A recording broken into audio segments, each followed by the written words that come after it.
Esto es Circuito Aleph con Julio García.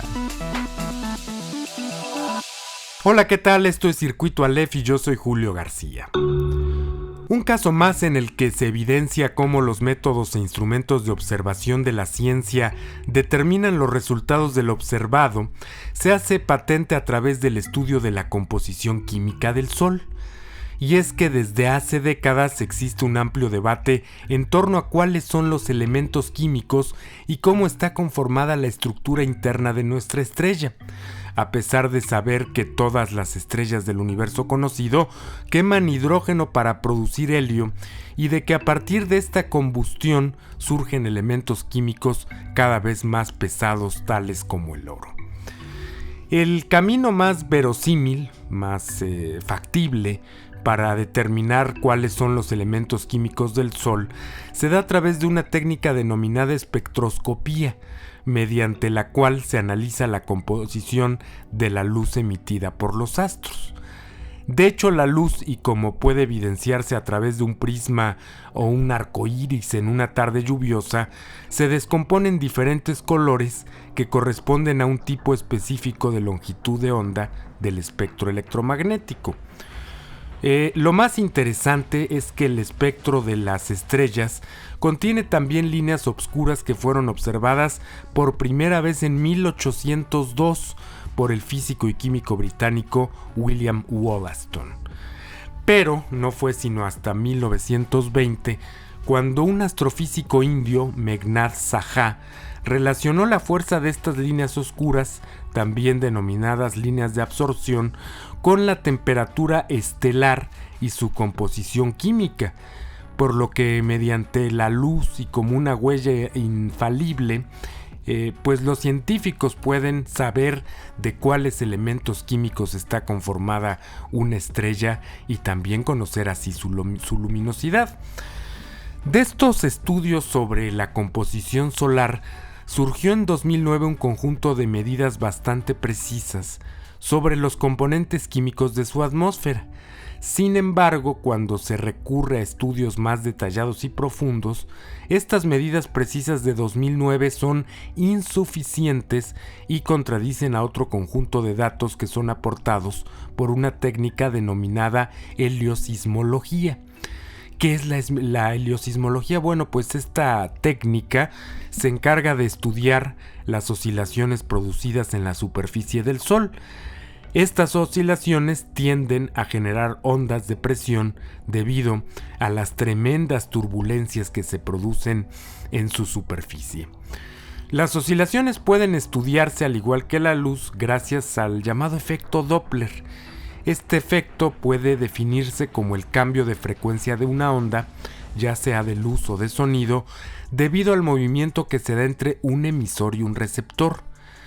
Y una forma mediante la cual podemos palpar directamente el efecto Doppler que produce el sonido es a través de un ejemplo cotidiano. Por ejemplo, si nos paramos en una calle y de pronto escuchamos la sirena de una ambulancia que se aproxima hacia nosotros a gran velocidad, inmediatamente notaremos que el sonido se hace más agudo conforme la ambulancia está más cerca, porque su longitud de onda se compactará cada vez más en relación con nosotros los observadores. Pero cuando nos percatamos que la ambulancia pasa junto a nosotros y posteriormente comienza a alejarse, pues percibiremos que el sonido será cada vez más grave debido a que la longitud de onda se alarga más. Y lo mismo sucede con la luz.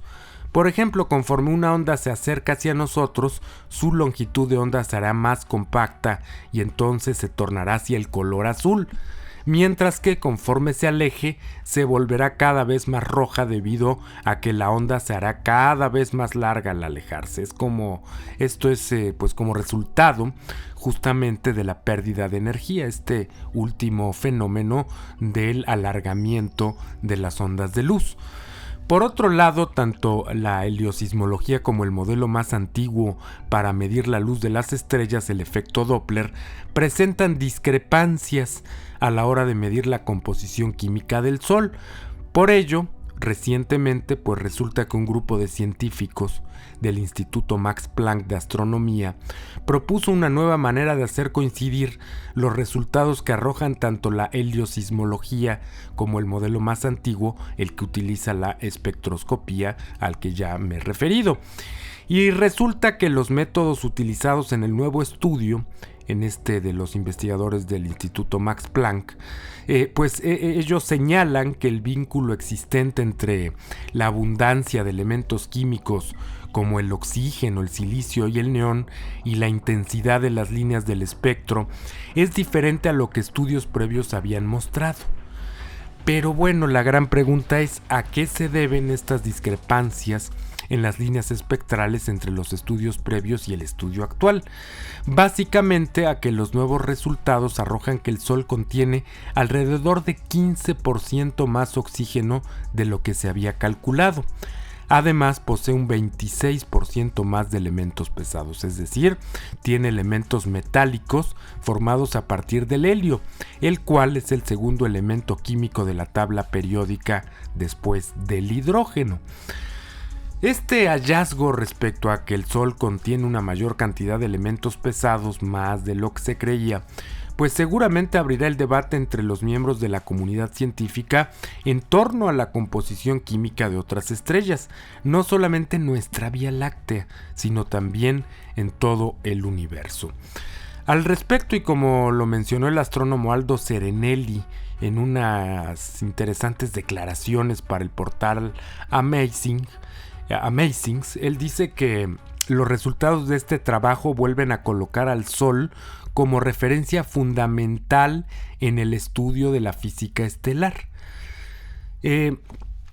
Afortunadamente, para respaldar este nuevo trabajo de los investigadores del Instituto Max Planck, pues la Agencia Espacial Europea tiene planeado lanzar al espacio en 2026 una nave llamada Plato, cuyo objeto fundamental será descubrir nuevos planetas más allá del sistema solar.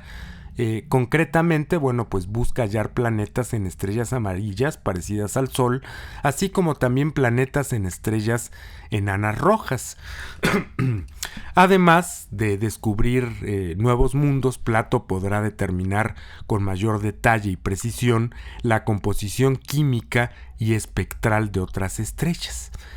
Y bueno, ¿para qué sirve todo esto? Esto va a servir básicamente para mejorar nuestra comprensión, no solamente de cómo se forman las demás estrellas, sino también para determinar cuáles son los elementos químicos más abundantes en ellas.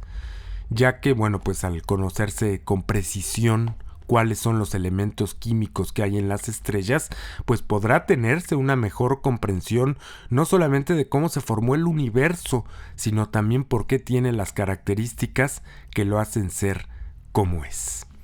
Pues interesante esta nueva investigación. Hasta aquí mi comentario, nos vemos pronto, un fuerte abrazo y adiós.